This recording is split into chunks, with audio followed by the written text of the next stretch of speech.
Now, Barbara's the exception. You know, she's really made a name for herself in the house music and the dance field. What was great about the 90s back then, all the amazing producers, because it was CNC Music Factory, remember? And they helped catapult the house music to a mainstream type of situation.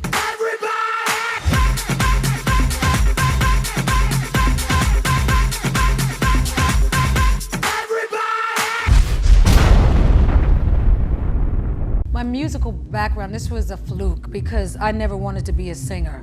That's always the joke. I wanted to be a teacher or a stewardess. That's what I wanted to do. But my bishop always says that you're still flying and you're always ministering. You're still teaching. My father is actually a singer. He sings with the group The Persuasions, and they're still gigging. And my mother and her sisters, they grew up singing as well. I'm thinking in every black household, every other person sings. So it's just a natural thing that we creatively do. But I never thought I was going to be singing doing this thing for 28 years. My early humble beginnings, I used to party at a club called the Ozone Layer, and someone saw me dancing, and they wanted me to be a part of this group that they had as a dancer, but really didn't know that I was a singer, and the group was called Strafe. Set It Off was the tune. But prior to that, I was doing a lot of musical theater because my mother didn't want me on the streets. Billie Holiday Theater, Brooklyn. I used to party so much that people used to call me and say, what's the club to go to tonight? And I wasn't even a promoter then. Oh, but we got a good surprise for you coming up on the 17th. Y'all remember 10 City, right? I was introduced to a guy named Don Welch a while ago with Willie Wall, and he was looking for someone to co-promote with him. And I says, okay, I'll come through.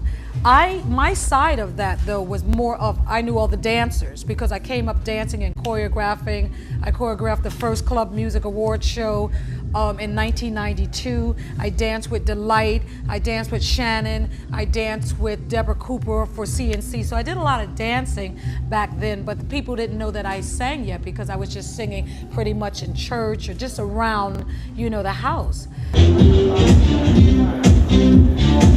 One day I met someone that Jesus I need.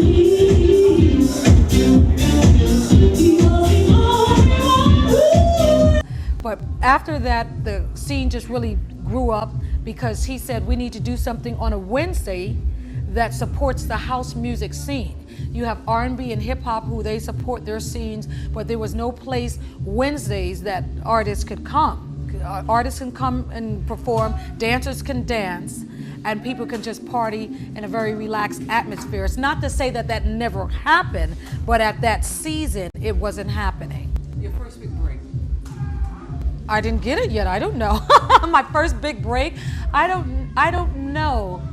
Like I've toured with like Cerrone, I'm his front singer right now, you know, Super Nature. So I do that. I work with George Clinton, and that was the funniest session that I've ever done, where they were all smoking weed in there, and I'm busy coughing at the mic, and he's saying to me, what's wrong? And he calls me Little Miss Funk stuff, because he said I'm so little and I had so much funk up in me. He said, is the smoke bothering you? And I'm like, oh yes, it's kind of. He said, well, this is your session too, so we'll just stop. So big respect for him for respecting artists. There are so many people that I've worked with, the Pet Shop Boys. The Eastern boys and Western girls.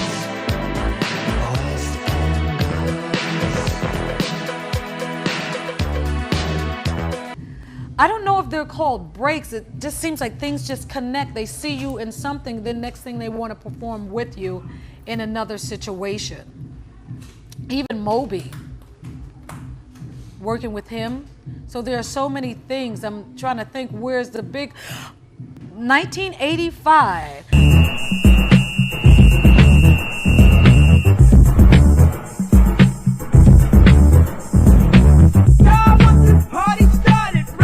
Y'all want this party started right. That was my first recording. Set It Off, 1985. I've done recordings after that. Now, the day my partner, again, because he was a Billboard reporter, Don Welch, he knew all the DJs. Again, I come out of the dancers world, so I know all the dancers, the choreographers. I'm busy doing video work and things of that nature. And the day we were doing a mass order video, lift every voice and sing. I didn't even meet Louis until the end of my own party, because I'm coming in from a video and he's got his crates, and one of our workers, Shanawa, said, "This is my boss, Barbara Tucker. This is DJ Little Louis Vega." And that's how I met him. And she says, "Oh, and she's a singer." "Oh, she's a singer? Okay, I have a track. Would you like to come and try on?" And that was 1992. 1992. The 90s was amazing. If I wasn't dancing with somebody, I was singing with somebody. I think I was partying like every night. Every night I was at the shelter. I was Wednesday nights here, and I would, trust me, because the dancer, I'm a dancer first, and it just was moving inside of me. And so it was vibrant. There are many artists. There's not a weekend that you didn't see an artist at someone's club, whether it was straight or gay, whether it was a white club or a predominantly black club. The scene was very vibrant in the 90s, and everyone was working.